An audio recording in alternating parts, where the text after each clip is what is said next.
नमस्कार दोस्तों, राधे राधे, जय श्री कृष्णा। पितरों के सामान है ये 3 वृक्ष, 3 पक्षी, 3 पशु और 3 जलचर। धर्म शास्त्रों के अनुसार पितरों का पितृलोक चंद्रमा के ऊर्ध्वभाग में माना गया है। दूसरी ओर अग्निहोत्र कर्म से आकाश मंडल के समस्त पक्षी भी तृप्त होते हैं। पक्षियों के लोक को भी पितृलोक कहा जाता है। तीसरी ओर कुछ पितर हमारे वरुण देव का आश्रय लेते हैं और वरुण देव जल के देवता हैं, अतः पितरों की स्थिति जल में भी बताई गई है। सबसे पहले जानते हैं 3 वृक्ष कौन से हैं जो पितृ समान हैं। पहला है पीपल का वृक्ष। पीपल का वृक्ष बहुत पवित्र है। एक और इसमें जहाँ विष्णु का निवास है, वहीं यह वृक्ष रूप से पितृदेव है। पितृवृक्ष में इसकी उपासना करना या इसे लगाना विशेष शुभ माना जाता है। दूसरा है बरगद का वृक्ष। बरगद के वृक्ष में साक्षात शिव निवास करते हैं। अगर ऐसा लगता है कि पितरों की मुक्ति नहीं हुई है, तो बरगद के नीचे बैठ के शिव जी की पूजा करनी चाहिए। नंबर 3 है बेल का वृक्ष। यदि पितृपक्ष में शिव जी को अत्यंत प्रिय बेल का वृक्ष लगाया जाए तो अतृप्त आत्मा को शांति मिलती है। अमावस्या के दिन शिव जी को बेलपत्र और गंगा जल अर्पित करने से सभी पितरों को मुक्ति मिलती है। इसके अलावा अशोक, तुलसी, समी और केले के वृक्ष की भी पूजा की जाती है। आइए जानते हैं अब 3 पक्षी कौन से हैं जिन्हें पितरों के समान माना जाता है।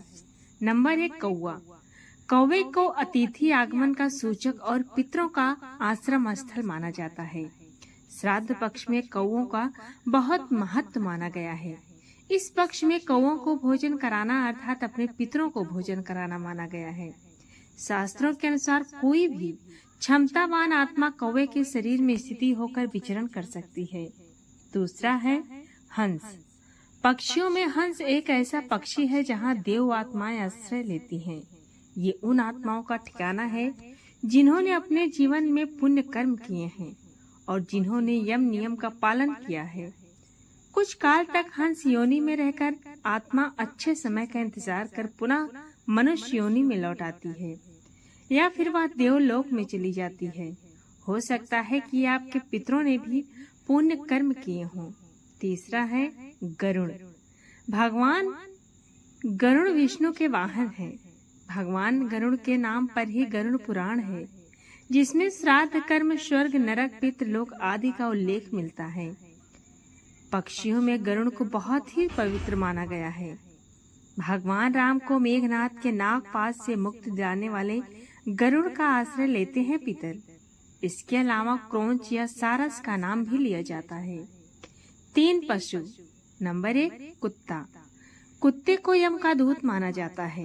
कहते हैं कि इसे इतर माध्यम की वस्तुएं भी नजर आती हैं। दरअसल कुत्ता एक ऐसा प्राणी है जो भविष्य में होने वाली घटनाओं और इतर माध्यम मतलब सूक्ष्म जगत की आत्माओं को देखने की क्षमता रखता है। कुत्ते को हिंदू देवता भैरव महाराज का सेवक माना जाता है। कुत्ते को भोजन देने से भैरव महाराज प्रसन्न होते हैं और हर तरह के आकस्मिक संकटों से वे भक्त की रक्षा करते हैं। कुत्ते को रोटी देते रहने से पितरों की कृपा बनी रहती है। दूसरा है गाय। जिस तरह गया में सभी देवी देवताओं का निवास है, उसी तरह गाय में सभी देवी और देवताओं का निवास बताया गया है। दरअसल मान्यता के अनुसार 84 लाख योनियों का सफर करके आत्मा अंतिम योनि के रूप में गाय बनती है। गाय लाखों योनियों का वो पड़ाव है जहां आत्मा विश्राम करके आगे की यात्रा शुरू करती है। तीसरा है हाथी। हाथी को हिंदू धर्म में भगवान गणेश का साक्षात रूप माना गया है। यह इंद्र का वाहन भी है। हाथी को पूर्वजों का प्रतीक भी माना गया है। जिस दिन किसी हाथी की मृत्यु हो जाती है, उस दिन उसका कोई साथी भोजन नहीं करता। हाथियों को अपने पूर्वजों की स्मृतियां रहती हैं। अश्विन मास की पूर्णिमा के दिन गज पूजा विधि व्रत रखा जाता है।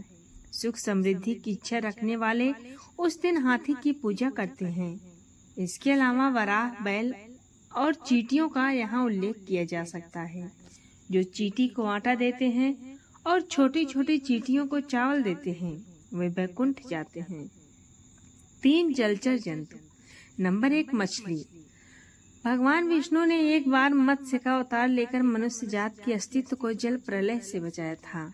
जब श्राद्ध पक्ष में चावल के लड्डू बनाए जाते हैं तो उन्हें जल से विसर्जित कर दिया जाता है। नंबर 2 है कछुआ। भगवान विष्णु ने कच्छप का अवतार लेकर ही देव और असुरों के लिए मद्रांचल पर्वत को अपनी पीठ पर स्थापित किया था। हिंदू धर्म में कछुआ बहुत ही पवित्र उभयचर जंतु है जो जल की सभी गतिविधियों को जानता है। नंबर 3 है नाग। भारतीय संस्कृति में नाग की पूजा इसलिए की जाती है क्योंकि यह एक रहस्यमय जंतु है। ये भी पितरों का प्रतीक माना जाता है। इसके अलावा मगरमच्छ भी माना जाता है। तो ये रही दोस्तों पितृ पक्ष से जुड़ी कुछ रोचक सी जानकारी। आपको कैसी लगी कमेंट में ज़रूर बताएं और अच्छी लगी तो अपने दोस्तों में शेयर करें और हमारे चैनल को सब्सक्राइब ज़रूर करें।